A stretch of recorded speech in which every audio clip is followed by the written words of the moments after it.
इधर कयादू ने 4 माह का गर्भ धारण करी है। 4 माह 29 दिन में गर्भ पूर्ण हो जाने से 4 महीना के अंदर बालक का शरीर ढांचा बनता है, रचना हुआ। 4 माह 29 दिन में 30वें दिन में भगवान जीवांश को छोड़ते हैं, 5वां माह लग जाता है। 5वें माह में जीवांश आता है।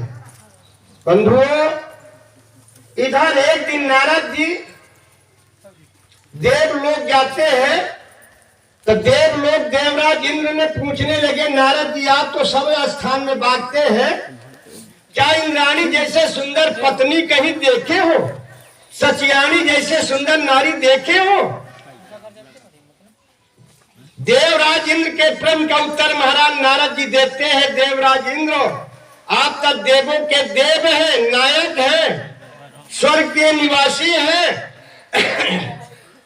मेरे इस भारत देश में मृतलोक में ब्राह्मणों को क्या कहे, राक्षसों के पत्नी एक हिरण्यकश्यप नाम का राक्षस है, जिनकी पत्नी का नाम है कयादू।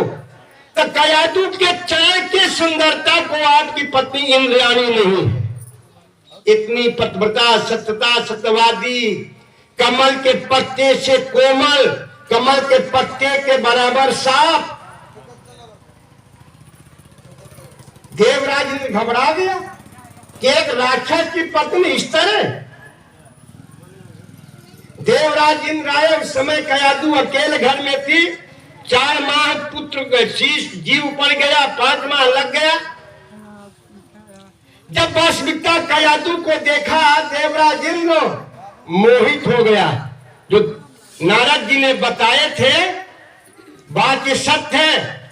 कयादू को देखकर जब मोहित हो गया तो कयादू के कलाई को पकड़ा और कहा तू चलो मेरे देवलोक चलो, इस मृत लोक के लायक नहीं हो, तू मेरे देवलोक के लायक हो, मेरे जैसे देवतों को सुख देने के लिए आप हो, इसलिए इस लोक को छोड़ो।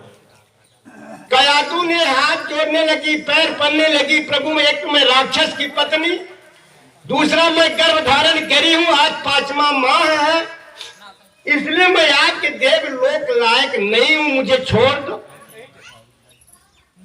देवराज ने कुछ नहीं मान रहा, घसीट रहा। नारद जी को ज्ञान है कि देवराज जाएंगे, अच्छा करेंगे, धोखा करेंगे। नारद जी आए, जब हाथ को पकड़कर घसीट रहा था देवराज इंद्र, तो नारद जी कहे महाराज ये वही हिरण्यकश्यप की पत्नी है कि आप लोग खो कंदर ताक लेते हैं, जहां छोटे छोटे छिद्र होते हैं वहां घुस जाते, जब हिरण्यकश्यप आता देवलोक के स्वर्गलोक की ओर, वो इन्हीं का पत्नी है। अगर जान लिएगा तो फिर आप बच नहीं पाएंगे। देवराज घबरा गया, डरपोक था, कयादू को छोड़ा। कयादू विचार करने लगी कि मैं कहां जाऊं, पतिदेव घर में है नहीं, यदि धोखे से पुनः देवराज आएंगे तो हमें अपने लोक को लेके जाएंगे। कयादू ने नारद जी के आश्रम में रह गई। 4 माह नारद जी के आश्रम में भगवान के फूल पार्षद धोए, कपड़ा धोए, लंगोटी धोए और नारद जी के श्रीमन नारायण का वाक्य भी सुना। 4 माह नारद जी के आश्रम में रह गई और एक जब पुत्र जन्म का समय आने लगा तो अपने घर को आई, एक पुत्र को जन्म देती है जिनका नाम हुआ प्रहलाद। अहलाद, सहलाद, आलाद और प्रहलाद, ये 4 बेटे हुए। छोटा बेटा प्रहलाद हुआ।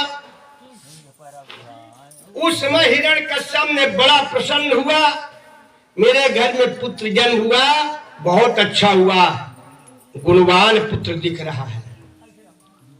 ठीक, धीरे धीरे बढ़ने लगा। बढ़ते बढ़ते वो बालक 5 वर्ष का हो गया। 5 वर्ष में विद्यालय जाने लगे। 2-4 विद्यार्थियों को साथ बनाया और जब साथ बनाया तो जो उसने अपने माँ के गर्भ में सुना था वही वाणी को उच्चारण किया करे। जब शासकीय स्कूल में बालक नहीं पढ़ पाता है तो माता पिता ट्यूशन लगाते हैं। अच्छे मास्टर कोचिंग कराते हैं। तो हिरण्यकश्यप ने सोचे शासकीय विद्यालय ठीक नहीं है, तो कोई कोचिंग कर दे, ट्यूशन कर दे। तो अपने गुरु के बेटा को ट्यूशन दे दिया। उनके गुरु कौन थे? शुक्राचार्य जी थे। शुक्राचार्य के बेटे का संदा और मरकट नाम था। संदा मरकट के पास भेज दिया गया। संदा मरकट जो उनके गुरुपुत्र है, उन्हें शिक्षा दे, मारना काटना, इतना व्यभिचार करना, इतना अन्याय करना, अत्याचार करना है। पर जब प्रहलाद लिखे हैं अपने किताब कापी में, तो नारायण नारायण नाम लिखा करते थे कि गुरु शुक्राचार्य के बेटा कुछ भी कह रहे हैं तो उनको सुनाई नारायण का नाम देता था। क्यों? कि 4 माह जीव पड़ते ही भगवान का नारायण का नाम सुना नारद जी के द्वारा, वही उन्होंने लिखना शुरू कर दिया। और जब सबक देखें गुरु जी के पुत्र ये नारायण, 1 दिन 2 दिन 4 दिन माह भर रह गया, गुरु जी के बेटे स्वयं गए, बोले राजन असुर अधिपत्य ये बेटा मेरे बस के बात नहीं है, ये तो पता नहीं किसका नाम लेता है, जिनको आप बंद कराए हो इसी का ये नाम लेता। बोले ठीक है हम पढ़ाएंगे।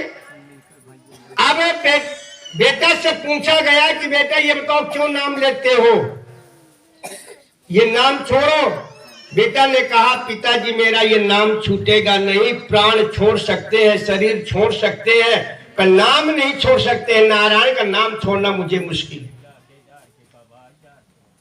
हिरण्यकश्यप ने कहा रे मूर्ख, वो तेरे चाचा को मारा था, तेरा चाचा बड़े पिता थे और वो 12 रूप अवतार लेकर के मेरे भाई हिरण्याक्ष को मारे, इसलिए तुम उसका नाम लेना बंद कर दो। बोले मैं कदाप छोड़ेंगे। युद्ध होने लगा, विवाद होने लगा। अंतोगत्ता जब वो 5 वर्ष का बालक नाम लेना नहीं छोड़ा, शरीर त्यागना स्वीकार कर लिया।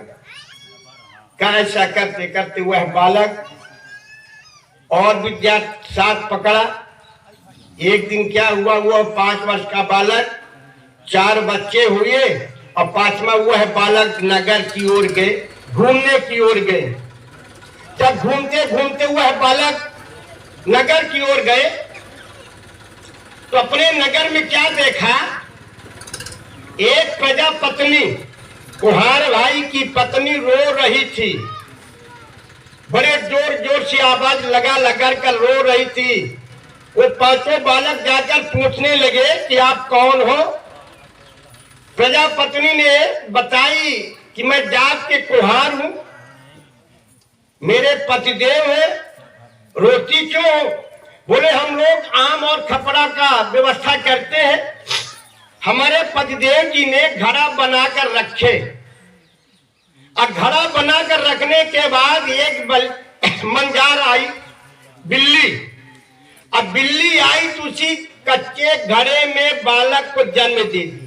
4 बच्चे का जन्म हो गया और 4 बच्चे का जन्म देने के बाद हमारे पतिदेव को धोखा हो गया और वो घड़ा, कच्चा घड़ा जा करके आग में उम डाल दी, आम लगा दिया पकाने के लिए।